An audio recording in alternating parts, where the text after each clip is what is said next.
Hey, everybody, welcome to another episode of the Rosalie Elliott Show. I have a very special guest with me today.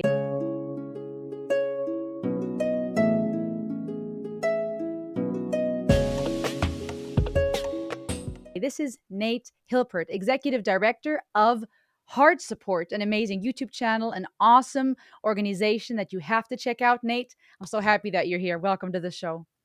Thank you. I'm honored to be your very special guest. I would love to know before we dive into some of the good stuff. What led you to Heart Support? What do you guys do? And why should people go check you out? Yeah, absolutely. Thank you so much. I have always been into music. It was one of the, uh, I guess, best outlets that I've had in my life to say the things that I'm feeling, to feel the things that I don't otherwise know how to access. So I've always been drawn to music. And when I went to college, I was really interested in psychology. So I got a degree in psychology and communication studies. And I was a little young nerd. So I got both of those degrees when I was 19. And then right out of college, I got this opportunity. While I was studying psychology to volunteer for Heart Support. And when I was in college, I went through the 12 steps. So I had a background in recovery and started to write about my experiences with addiction for Heart Support. That was just starting. It was like a bootstrap nonprofit. And they were going on their very first Warp Tour. And so I packed my college bags and flew to a random parking lot in Washington and had no experience touring, no experience anything, but had a passion for helping people, for sharing my story, and for supporting them as they're going through difficulties in their life. And then ripped a cross country tour for 2 months and sold a bunch of T-shirts, had a bunch of amazing conversations with people. There were people who would walk into the tent having already written their suicide note and walk out after having this incredible encounter and conversation and support and choose to live, or people Wow. who would leave and go and dump all of the alcohol that they had with them in the parking lot and say, I'm never going to drink again. It was like I saw firsthand what the power of conversation and what the Yes. power of like genuine connection and love can do in someone's life. And I don't know, it's like a high that you just don't want to let go of, you know? I absolutely love that. Being on YouTube and using social media to bridge the gap between music and mental health. How do you Yes. feel we can help people best in this digital age? That's a great question. Um, I think that what digital and social media gives us the opportunity to do is to give people an experience that they otherwise might not seek out or encounter with relationship, with vulnerability, with Okay. support, right? If you think about it this way, like I remember the very first time that I opened up about my addiction and it was Uh-huh. fucking terrifying, Yeah. right? And it took so much courage that I almost didn't do it, and I kept it hidden for so many years, right? If I like what interventions in the social media space offer us the opportunity to do is to be encountered before we're ready to Ooh. like share with people we know and risk being rejected by people we know.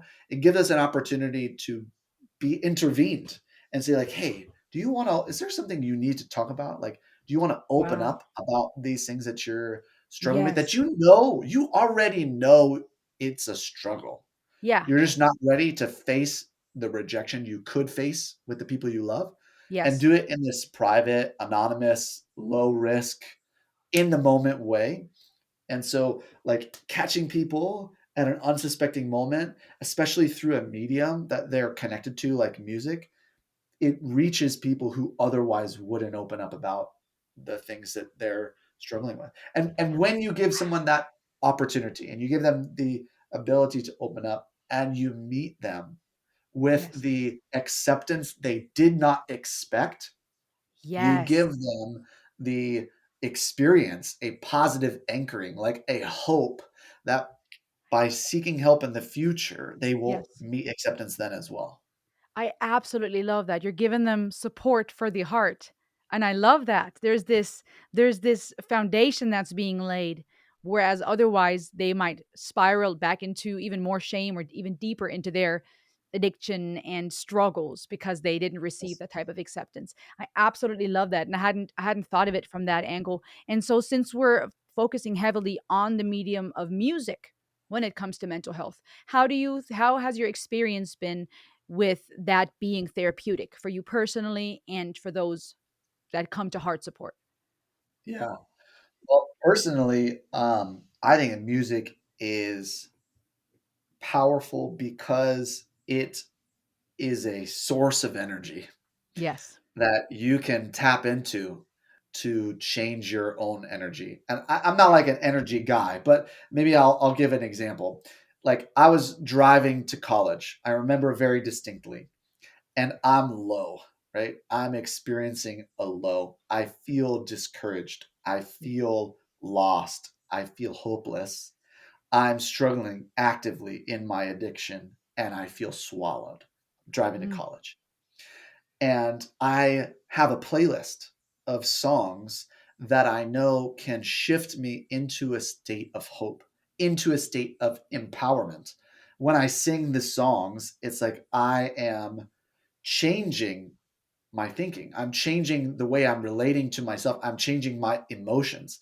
And so I actually used to like clip little 5, 10 second clips of songs that would make me feel a particular way and stack them in playlists of like, this is for joy, this is for empowerment, like different emotions. And I'd have this huge, like 50-song playlist that was like 3 minutes because it's just a bunch of like little clips of songs.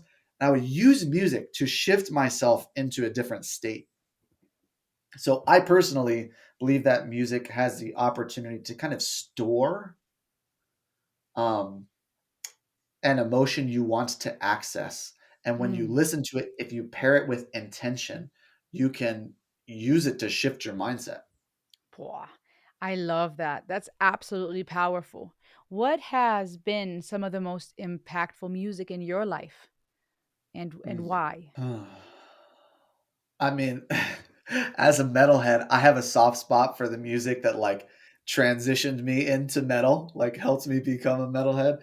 So I have, like Under Oath and Mudvayne are my transition bands that like I went from being just a punk rock kid to being like a metalcore kid. And so those bands have soft spots in my heart. The band that I was referencing when I was driving to college was Memphis Mayfire.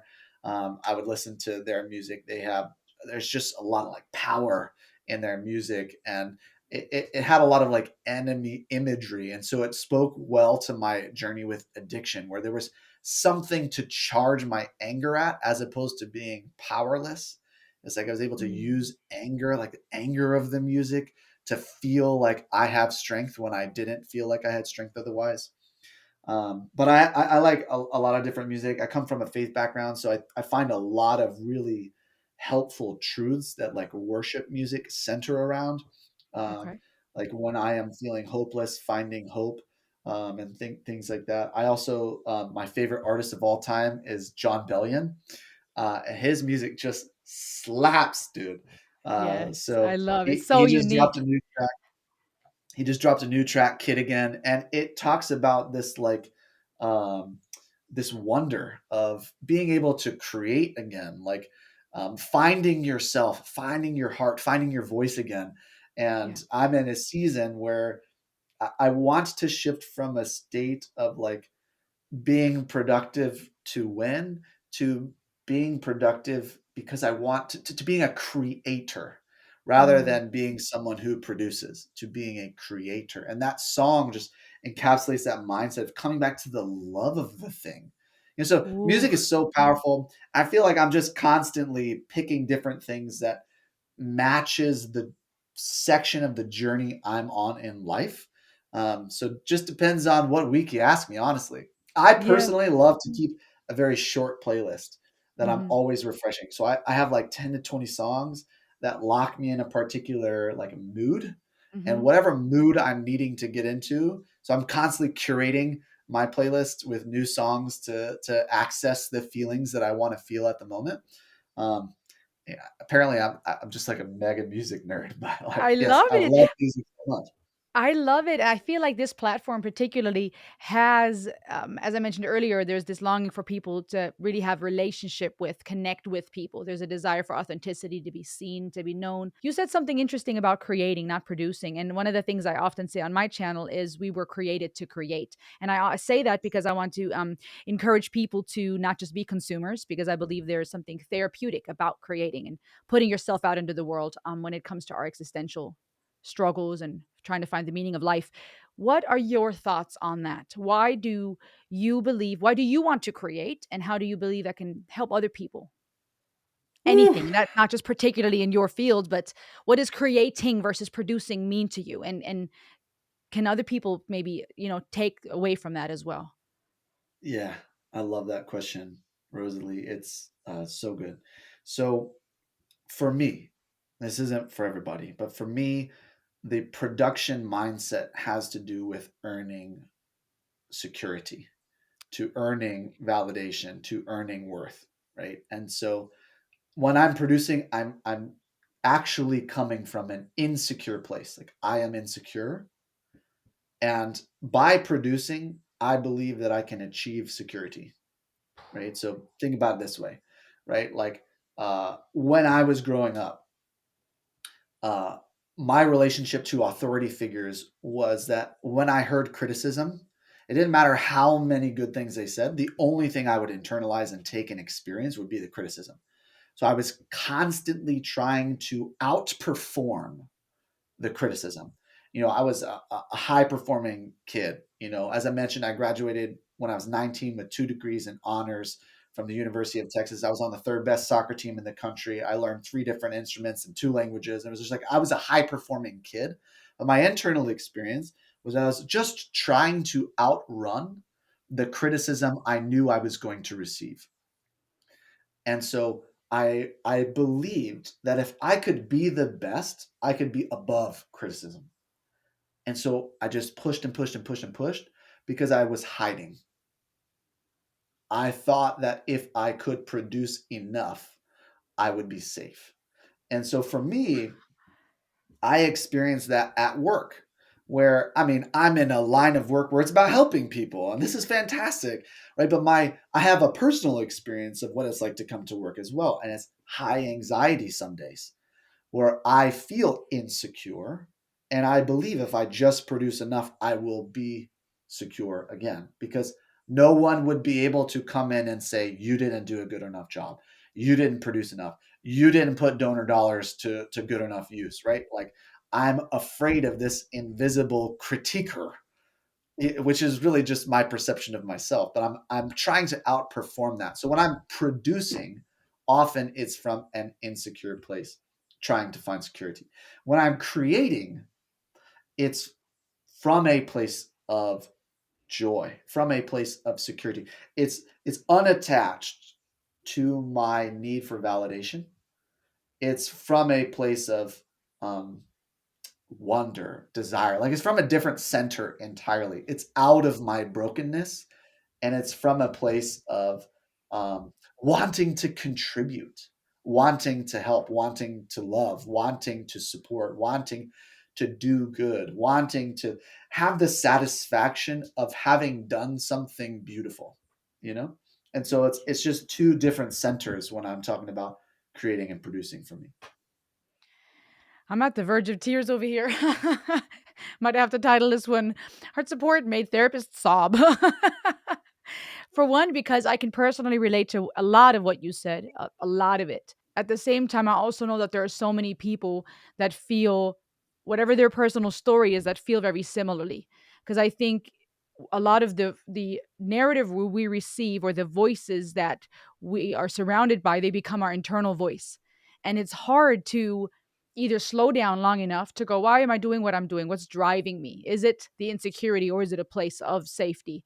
And I absolutely love what you said. I mean, I'm soaking up every word from myself. I want people to take this to heart because that's where I feel a lot of peace will be found and a lot of healing. We relate on this level of being creators, Yes. and in the creator, like, let me being a YouTube creator, right? Like Yes. being someone who produces videos on YouTube. That's what I mean Yes. by creator.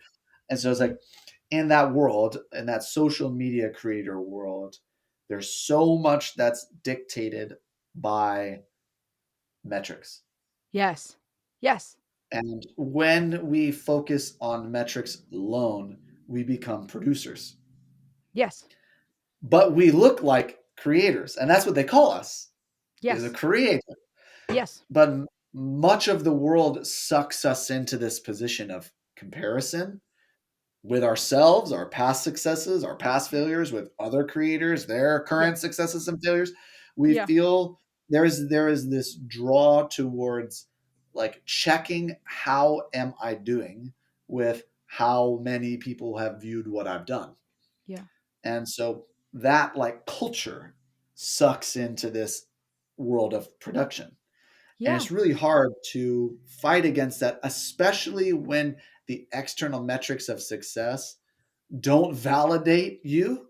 It's Yeah. hard to find a different center to get back over to the joy, the purpose, the Yeah. contribution, the love Yes. of creating rather Yeah. than producing in order to earn, in order to validate the needs in myself, like the places in myself that feel vulnerable and scared and like, do people like me and all these things, right? So it's Yeah. definitely it's a hard world that we work in to Mhm. get to a place of true rather than a place of need. Yeah, because even especially in this field of mental health, I take serious what I do and I always want to be clear about what I am qualified or not qualified to do, who I am. There's a verse that says the teacher will be judged twice as hard, and I take that Mm, very much to heart, meaning that if I have a platform, I have a responsibility to not say the wrong thing, to not mislead, to not tear down, to not give false information that could be harmful. When it comes to the field of mental health, at least in my experience, I've always felt this pressure not only to perform from a business standpoint or to deal with my own personal trauma, which aligns with a lot with what you shared, but to prove that I can help. It's okay that I need help too. And so whenever I have a person that is in the mental health field like yourself that's honest and says yes. And so I've went through, this program or I have experienced struggling with addiction.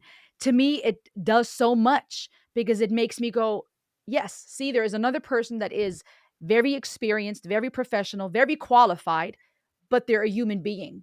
And yes. it sets me free to go, yes, that's absolutely fine. Therapists need therapists, doctors need doctors. And there's this, I know there have been so many moments for me where when you're in a position of with expertise, you Yes. develop relationships differently Yes. because you become known as the person who provides, right? Yes. And so, Yeah. like, many of your relationships have a power dynamic where people come to you for things and you provide those things. Yes. And the inverse isn't always true. And so, it's a weird place to arrive at need and have no one from which to draw, you Yes. know? And it's like, I have experienced that so many points in my life where like as a dad, as an adult, like relationships are harder to create. They center around your kids. They don't go as deep. You find yourself doing things that it's just like relationships change as you get older, and friendships are harder to come by. And so there aren't as many places in general where you just naturally stumble into people you're doing life with. Yeah. And I find myself in these positions where it's like, fuck, man, Yeah. who do I call? Yeah. The mistake I've made in the past is that even when I do have a couple of people that I can rely on that would be solid, I either reach out too late, or I try to pull myself back up out of the mud, um, or I frame the relationship around still me being somewhat of the giver and the investor Yep. versus complete vulnerability. One of the things that has been a huge benefit to my soul of working for a nonprofit is learning what it feels like to be the receiver of Yeah. someone's giving. Because Yes. as a nonprofit, we literally live on people donating their money to us. Yeah. And I struggled for so long feeling guilty about that. It's Okay. like because I think about like, okay, I have a wage, I have a salary, and this is somebody else's time Right. that they've given to me, Right. and it's like this shock of that like responsibility, the weight of that, and it almost created in me a desire to isolate because it's like I don't want to be accountable to you because I'm afraid I'm going to do it wrong. This is something Oh, so precious. okay. And if I show you, if I let you in, it's like I'm going to disappoint you. I'm going to fail Yeah. you. But over time, I learned that there is this um, exchange of a giver to a receiver. And the giver, the best way to bless them is to be thankful, you Mm, know? And yeah. this just, it's just like, thank you. Yeah. Thank you for giving. Like not shying away from it, not shying away from my need for it, not shying away from how it impacts and affects me, just being Yes. thankful. And Gosh. what that did to me is that it made me realize that I give back to the giver. It's a reciprocal relationship. Yeah. Value is transferred both ways. Yeah. Yeah. And so it is good to give and to receive. And from that experience of just like realizing I create relationship with people by saying thank you, Yeah. right? By needing them, it gives them Yes. purpose. By Yes.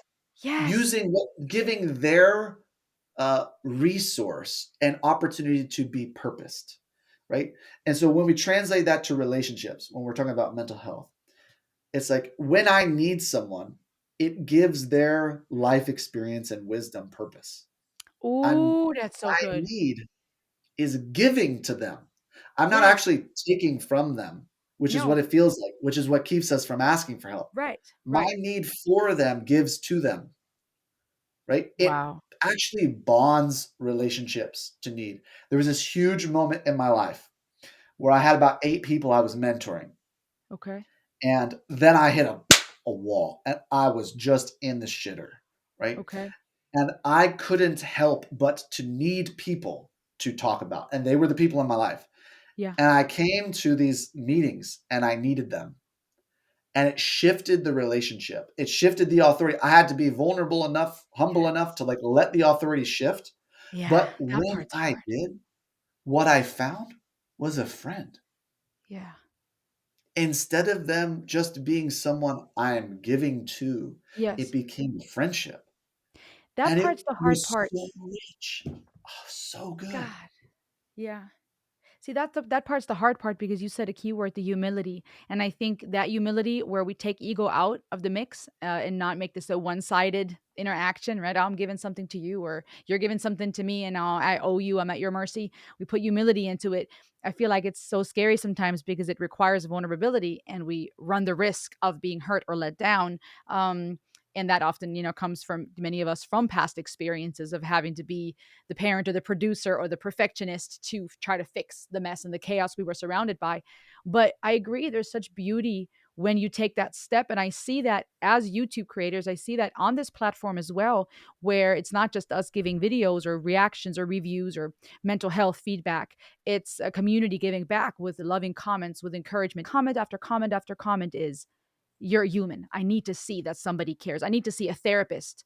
Other people would say, I wish I would have had a therapist that teared up when I told them what I've been through. So, Yeah. yes, that dual relationship of vulnerability in mental health, of course, within boundaries and in a healthy measure, is is liberating. Even hearing you talk is ministering to me. I'm literally at the verge of tears here in my mind debating, okay, how much do I say about my personal stuff and how much do I let my walls down now? Because what you're saying is just hitting home one after the other. I'm like, I might just start crying, can I leave that in the video? Does that have to be edited out? There's this constant dance of, Yeah. bringing value, keeping myself in check, but God, you're saying some deep stuff.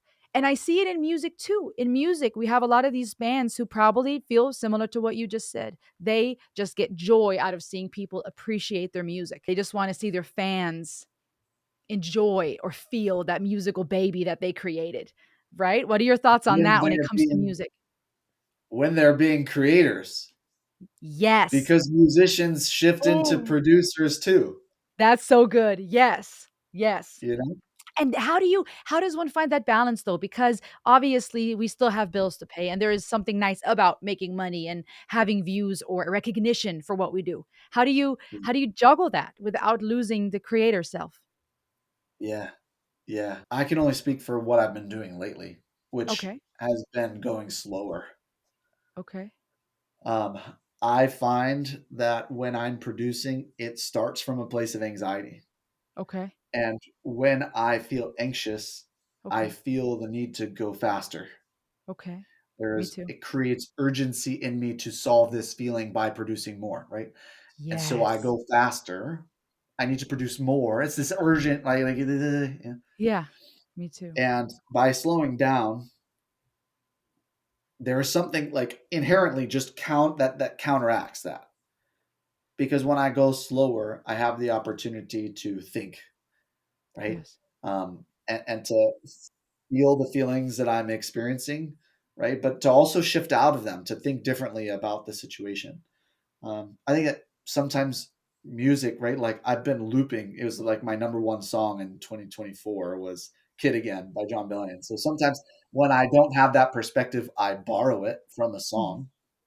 Um, but also, I think that shifting into love is one of the ways that I get back to a creator's mindset Mm. because I love my job. I love the people I work with.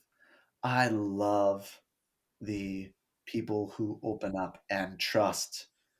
And like, I love the precious, tender moment of someone risking and getting to catch them. It's like, I love this thing. And when I get to a place of love, like when I hold that, then I can come from a truer place in myself. But also, therapy, bro. Yes.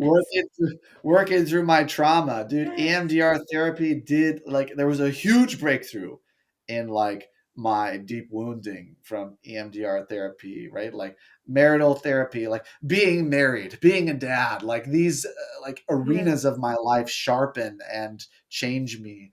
Like journaling. Like I mean, like the work that we do on ourselves cuts through a lot of the noise that we experience, like our default Yes. state. It will lower the level of our default state. And then there are some of these things that we can do to like do it in a momentary basis where I can pop into a creator's mindset for a moment because I Yes. put on love. I can pop out of anxiety for a moment because I step away from my computer and walk in the grass, right? Like there are things that we can do to pop out in the moment, and then therapy and working on ourselves kind of like lowers that level more long term, which is why I love doing that work for myself because I don't want to always have to fight back from up here, right? Yes. It's like I Oh, that's want to been put that level down to here so that my life is easier. Who I am today is an eon of a difference from who I was 10 years ago. But that's because yes. I did the 12 steps and recovery programs and marital therapy and individual therapy and EMDR therapy and journaling and retreats and like all of the things, right? Like over time, the work does pay off. Yes. Oh, And I there hope you is guys are hope. listening, people. Listen, I need these viewers that are listening and watching this right now to hear that. You got to say that again. It pays off. Gosh, I love that, Nate. And I have to say, and I've only known you just a little bit through the interactions and reactions, but your entire persona is like your whole soul is just radiates love and care and knowledge. I mean, what you guys do at Heart Support, I am so impressed by and so proud of. But I love it because I can see it I can see the internal work. Even talking to you is refreshing to my soul, and I hope so many people listen to this because you can tell when someone has done the hard work. It's really not just fluff or textbook information. I can see it's like ingrained in you and it comes oozing out of your whole aura, out of your whole person. And it's Thanks. it's inspiring, man. It inspires me to keep healing, to keep going to therapy, to keep doing the work and to keep pouring into other people, but from that place of creation. One of my final questions for you, Nate, is, and thank you so much for your time today. when you speak of music, you touched on it briefly about tapping into songs that help you get into a state of mind you're trying to achieve. How do you feel our viewers can best utilize music and as a part of their journey to for mental healing and mental health? Yeah. First of all, listen.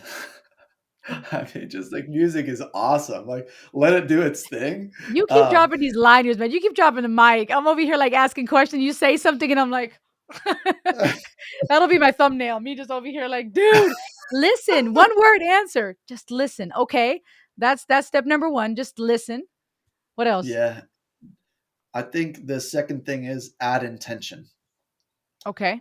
If you Okay. listen with intention, Okay. you create power with music, right? Like, if you and I listen to the same song, Yeah. it does not give us the same effect True.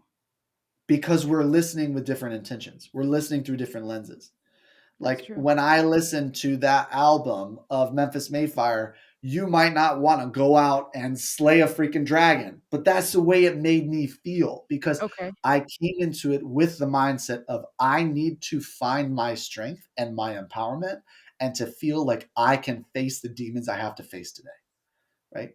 And so when I listened to that song, I had the intention of I need this song to strengthen me, right? When I listen to Kid Again, right, I listen to that song to find my joy, to find freedom, to find that like inner place inside of myself that is light, you know? Wow. And like that song just it gives me a smile, man. Oh, Like I can't wait to that check it out. You got me excited about it.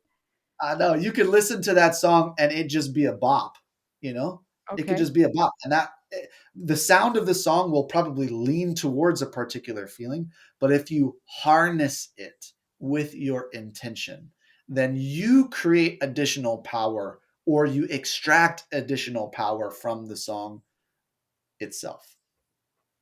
That is absolutely powerful and so encouraging. Thank you so much for your time today, Nate, and for doing what you do with Heart Support. I want everybody right now, go check out Heart Support on YouTube. Go subscribe to their channel. And Nate, how can people get involved with Heart Support? You guys are more than just music reactions. What can people do to plug into what Heart Support is? Yeah. So the best way to describe heart support in 3 words is we're here to heal the scene. We want every music fan to experience connection through music with one another in supportive and transformative relationships to better their lives, better their mental health. And so to heal the scene, it takes all of us. It takes you, it takes me. And so if you want a place in that mission, we've got one for you. You can volunteer. Uh, Everything's available at heartsport.com, heartsport.com/volunteer. We will train you to be someone who can use their story and their experience to impact others.